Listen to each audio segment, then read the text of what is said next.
আজকে থেকে অনেক বছর আগেও, মানে বেশি না 5-6 বছর আগেও হেটারদের কথা আমাকে খুব বিব্রত করতো, খুব বিরক্ত করতো। যে আমি এমন কি করেছি যে সেই মানুষটা আমাকে নিয়ে ধরনের আজবাজে সমালোচনা করছে, বা কেন এমন করছে, বা কি হলো হঠাৎ করে যে একটা সময় খুব ভালো বন্ধু ছিল এখন হঠাৎ করে কেন সমালোচনা করছে। বাট আস্তে আস্তে এখন একটা জিনিস রিয়েলাইজ করি যে লাইফে যত না ফ্যান আছে, মানে যারা পছন্দের মানুষ বা কাছের মানুষ আছে, তার চেয়ে বেশি দরকার হেটার্সরাই তো আপনাকে ধরিয়ে দিবে ভুল, আপনি কোথায় ভুল, এবং সেই ভুলগুলো সংশোধন করতে করতে আপনার ভেতর থেকে একটা নতুন ভার্সন বের হয়ে আসবে। এবং আমি মনে করি যে আজকে আমি বা আজকে আমার ভুল আছে, অনেক অনেক ভুল আছে, অনেক দোষ আছে। আমার দোষগুলো এবং ভুলগুলো যারা ধরিয়ে দেয় তাদেরকে আমি খুব বেশি পছন্দ করি, খুবই পছন্দ করি।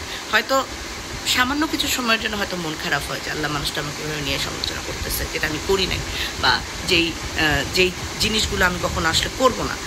তো যাই হোক, এই জিনিসটা সবসময় খুব মানে পজিটিভলি দেখবেন হেটার্সদেরকে। আগে আমি ব্লক করতাম, আগে আমি একটা নেগেটিভ কমেন্ট করতাম, বা আগে আমি খুব বিরক্ত হইতাম।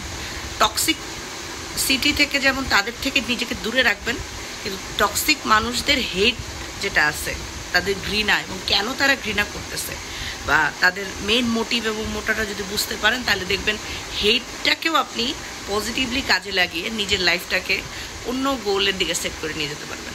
আরে ভাই, এই অল্প সময়ে কত মানুষের সাথে দেখা হবে, কত মানুষ আপনাকে পজিটিভলি নেবে, কত মানুষ আপনাকে নেগেটিভলি নেবে, এবং এই পজিটিভ আর নেগেটিভের খেলাই তো হচ্ছে জীবন। খুব ভালো থাকে।